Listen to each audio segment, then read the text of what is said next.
What's up, boys and girls? This is Spit Logic, and today I want to not necessarily go over the way that I make beats per se, but really just kind of talk conceptually on my thought process or my mind frame when I am sampling, and kind of focus on just chopping as a feature of the Mark II. So, full disclaimer, I've actually just been kind of playing around with the Mark II, and I just decided, it's been a while since I made a video, so I'm going to go ahead and just make one. And this is kind of the subject that I want to discuss. So when it comes to chopping, just in general, I think chopping does two things for an artist, at least from my perspective. Number one, when you are chopping a beat, especially if you want to do just a straight sample of a song and then just kind of modernize that song, what the chopping feature allows you to do is, especially if it's an older song from, let's say 60s or 70s, a lot of the rhythm, the beats per minute were not on a digital metronome, meaning that sometimes that rhythm would slightly change a little bit throughout the sequence of the song. And if you overlay it on, a digital, a more modern track, the BPMs are not going to always be synchronized. But what chopping allows you to do is to hit those start points, to hit those the beginning of a rhythm, and to maintain and to keep, the song on beat with the new music that you're trying to make. That's what, I kind of consider kind of that long form sampling technique that a lot of artists do. For me, I like to dismantle a particular melody. I like to dismantle a song and then piece it back together in a different sequence. So kind of create a new melody or a new song from an old song or an old melody. And that is primarily the way that I approach it when I am especially using the Mark II. Okay, so what you're gonna do is we're gonna go into chop mode. So we're gonna hold down our good buddy Shift and the start end button, and you see that we are currently in chop mode. Of course, it's ready to do it manually. By default, you are in manual chop mode. So if I hit enter, I can go to AutoMark. Now, under the AutoMark, there are three different types of the AutoMark feature. You got time division, level, and you got transient. So transient is where the Mark II will distinguish the different changes in the volume of the file. So if I go back to where the file is,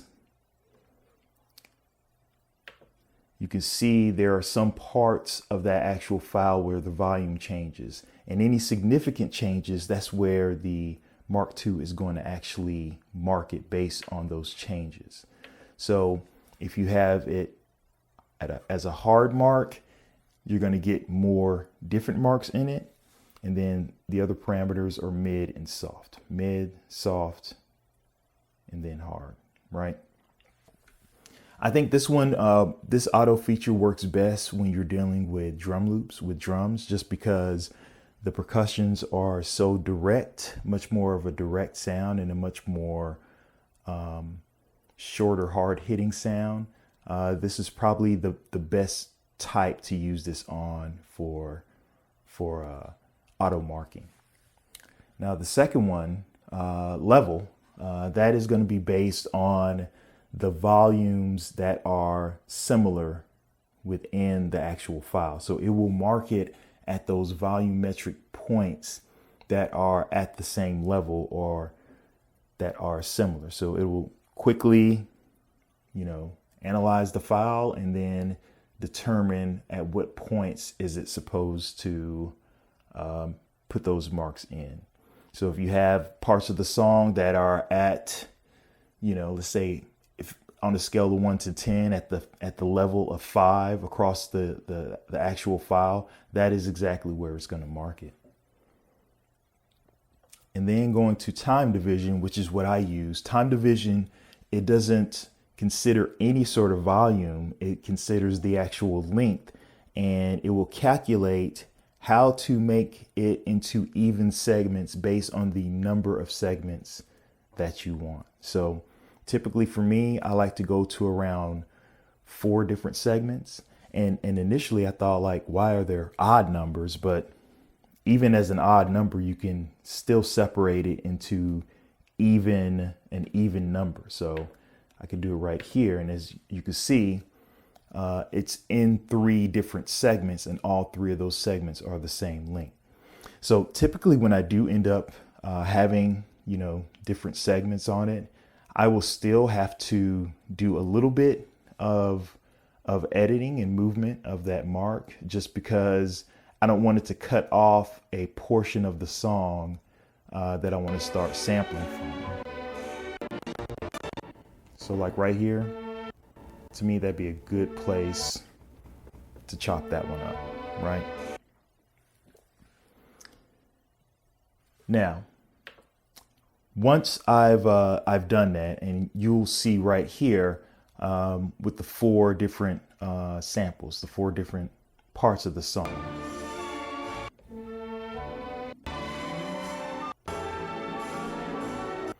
And I take those 4 different ones and I go through them and I create my 16 pads. So I'm going to go to bank H, and this is where all my pads are located. I've already put them into a mute group, but I guess outside of just talking conceptually on what I like to do with the samples, one thing that, I recently discovered is, with the gate. So just a quick overview of what the gate is. If I have the gate on, I have to hold it down in order for the entire sample to go all the way through. I turn that gate off. I just have to press it once and the sample will go all the way through. Now, since you're on this particular bank, this is bank H, what you can do for the entire bank, instead of going one by one, you hit your good buddy shift and you hit the gate button. Bank H gate. So the gate for the entire gate, the gate for the entire bank is on. I hit shift again, the same ones. And you see now that that gate is off. And this is essentially what I end up doing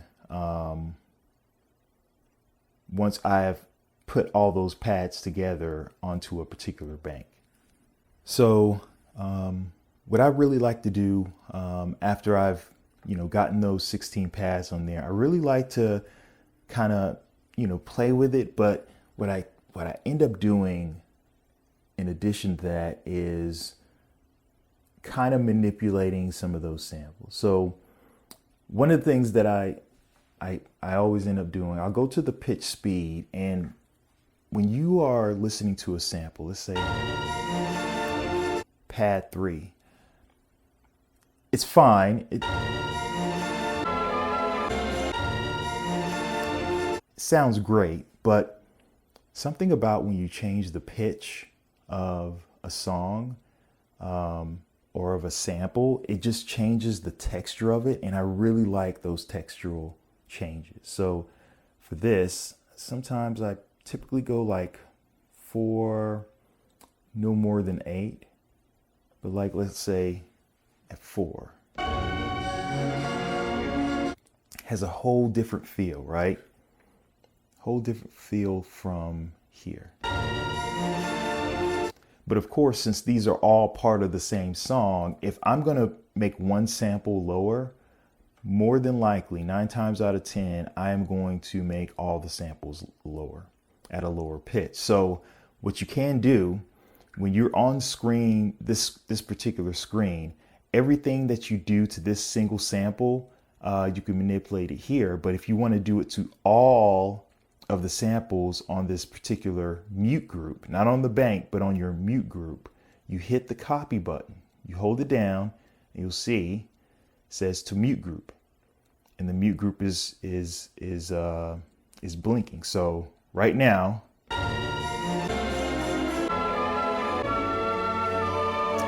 you see the pitch is at 0. I hold down copy and bring it down to 4. And now all of them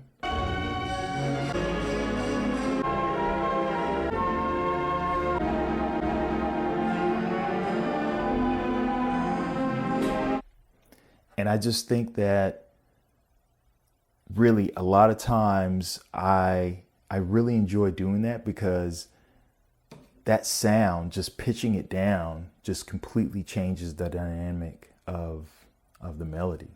If I go into, pattern mode, and let's go into the patterns that I have here. I've already been kind of messing around or playing with the different pads on here. I've made a few patterns on here, but typically what I like to do, I start off with a hi-hat, and then I will play a sample over it, and then get rid of those samples and use that drum as the bass line for all the samples going forward. So this is where I have my drum. And let's say I want to create a melody off of it, but I want to keep that drum. So I will go into record, and what I want to do, I want to keep that drum. So I'll put it here. So the drum is in pad 6. And I want to start recording it. I will record in pad 6. So it doesn't delete the pad. It keeps it. As you can see, it has the 4 bars. It's really just asking for the quantization strength. And I'll keep that in there. But what I'll do is I will overlay the samples over the drum, so it does not erase the drum. So I hit record again.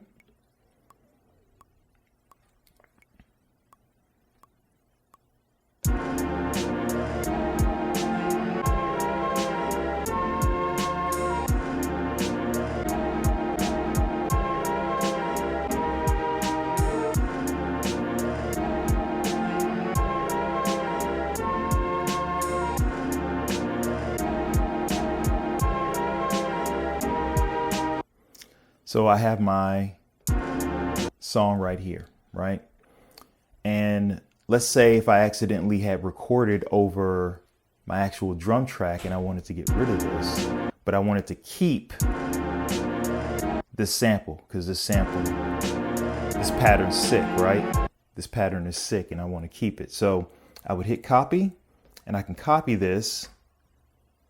So I have 2 patterns that are the same.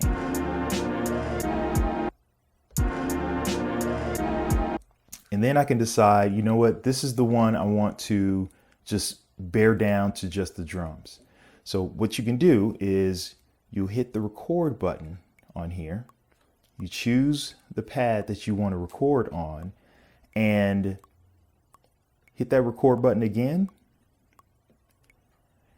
And while the sample is playing,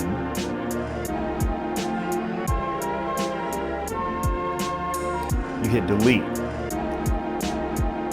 And under delete, you can see the different samples that are being played. It's showing you which ones are being played.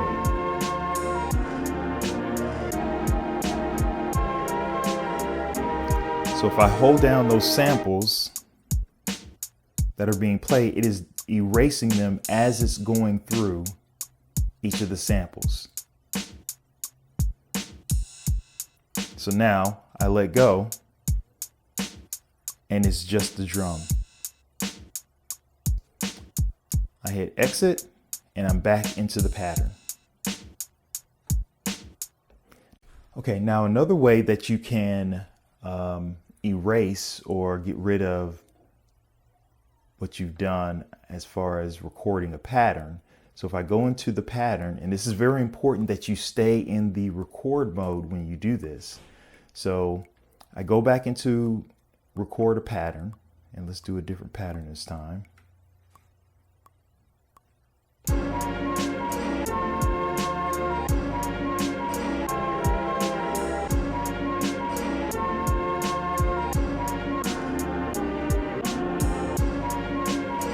And you can see right here these rectangles. And some of them are filled out and some of them aren't. So if I hit the shift button and I hit pattern select, I'm actually hitting undo.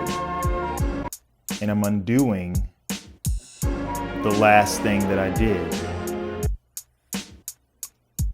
So every time you hit the undo button, it undoes that single pad that you may have hit during that time.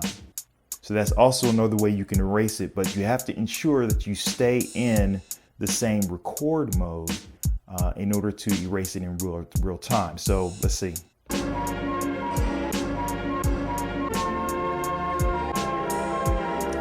let's say I got off beat with that. I do it again and I'm done.